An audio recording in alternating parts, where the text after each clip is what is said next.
Welcome back, my fearless friend. I am Mr. Fearless, and right behind me is a fully automatic, fully AFK-able Blaze spawner that uses only buttons. Even though Swift and I were the ones that designed this specific farm, it is based off concepts shown off by Slack Lizard when he built a much larger mob farm using these buttons. Mobs see buttons as something they can walk on without knowing that they will fall to their doom and eventually get crushed below. If you want to see that tutorial, I'll have a card for it in the top right corner, and you should consider going to Slack Lizard's Discord, where I'm a moderator, and we and the rest of his fanbase hang out all the time and talk. Speaking of Discord, I actually have my own Discord, where we talk about quirky ideas like this one, and plenty more to come. So if you want to help us come up with many more cool ideas like this one, of very simple or easy to build, or even something more complicated to build, hey, come hang out with me in the Fearless Friends Discord. For this build, you're simply going to need 49 stone buttons, make sure they're stone, anything wood will burn, and some building blocks. And that is it entirely for the base build itself. Everything here comes extra. You don't need it to have the successful farm. And to top it all off, if this build is on top of Netherrack or inside Netherrack, when you dig it out, you'll have plenty of blocks to actually build it, so you may not even need blocks at all. Just those 49 stone buttons. And when it comes down to those added features, all you need is a chest and a hopper to collect all the blaze rods you'll ever need. If you're sitting there only getting to 30 levels, which is recommended for this farm because the mobs can build up, you probably don't even need a chest or a hopper. You could just stand close enough to pick up the materials. But it's always nice to have some storage if you plan to AFK for a long time, hopefully in your single-player world. Lastly, it comes down to the redstone components. You may notice they look awfully similar to the last spawner tutorial that covered all the other types of spawners in the game. And that's because it's the exact same mechanism we're going to use to make it fully automatic. We're going to take out one carpet, one trident, one sticky piston, one lever, 2 repeaters, and 5 redstone dust. And that is everything you need to make this a fully automatic, fully AFK-able XP farm. And as you may notice, these are not many materials at all. These are things you could probably get in the very early part of the game, which makes this a perfect XP farm for when you're just starting out and getting into the Nether. So let's get right into building this very simple farm. Starting from the spawner, we're going to count out 1, 2, 3, and on this third block, we're going to create the ceiling. And that's going to go out 1, 2, 3, 4, 5 blocks in every single direction. And then from this 5th block, we're going to go down 10 more blocks.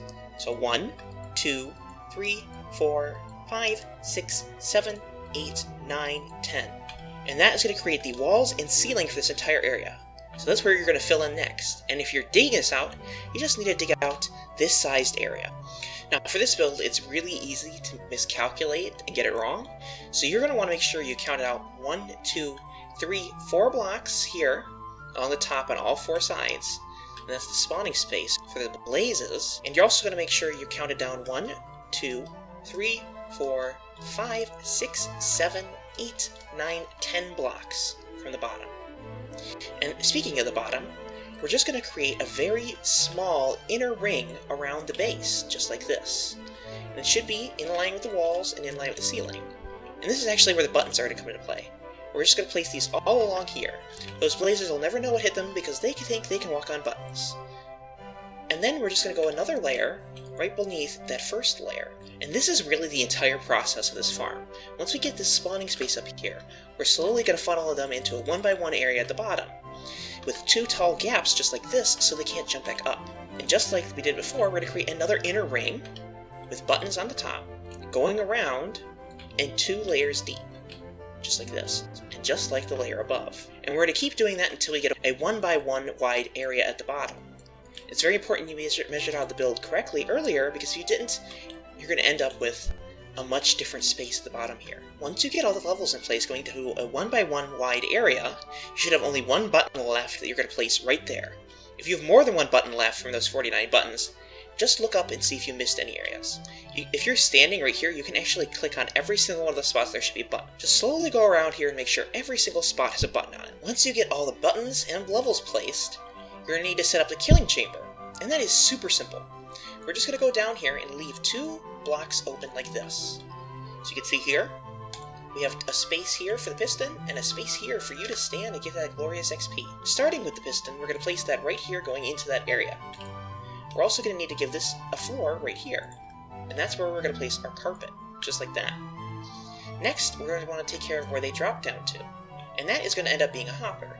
You're going to place 2 chests, or 1 chest, right here, just like this, and a hopper going into the back of it, where the blazes land. You may also need a place to stand if you tend to be in a void world like I am. But if you're in any other regular world, you'll have a block here, hopefully, to stand on to get the XP. Next, we're just going to do the very simple task of wiring up our redstone. And that is quite simple. We're going to take out 1, 2, 3, 4 blocks, just like this, with a 6-block configuration, just like this. We're going to take out a redstone and place the first 3 pieces of redstone going into the piston. Then we're going to take a repeater going into it, another going out, into 2 last pieces of redstone dust. Then you're going to take out your lever and place that along the side here. The last thing you're going to need to do is throw your trident onto the carpet like this. Then you're going to flick your lever very quickly. Sometimes you may not get it in the first try, but that's fine. All you need to do is break the redstone, turn the lever off, and replace it, and try again, this time a little quicker. And if we listen, we can hear it clanking back and forth, which means we have done a perfect job of creating the clock. And believe it or not, that is the entire farm done. All you need to do is sit there and collect that glorious XP. Well, that's it for this tutorial. I hope you had a fantastic day today, and if not, there's always tomorrow. And I'll see you then.